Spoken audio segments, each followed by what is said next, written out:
Ebu Musa Abdullah ibn Kajs el Eshari transmeton se i dërguari Allahut, paqja e Zotit qoftë mbi të, ka thënë: vërtet Allahu i Madhëruar e shtrin dorën e tij gjatë natës për të pranuar pendimin e gjunatëqarëve të ditës, dhe e shtrin dorën e tij gjatë ditës për të pranuar pendimin e gjunatëqarëve të natës, derisa të lindë dielli nga perëndimi. Mësimet që nxjerrim prej hadithit.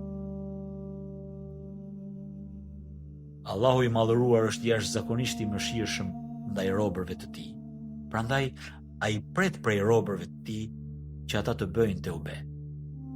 Teubeja dhe istikfari nuk kanë një kohë të caktuar, po ashtu as Allahu nuk ka ndonjë kohë të kufizuar për pranimin e teubeve. Teubeja duhet të bëhet pa humbur kohë, me një herë pas gjunahut,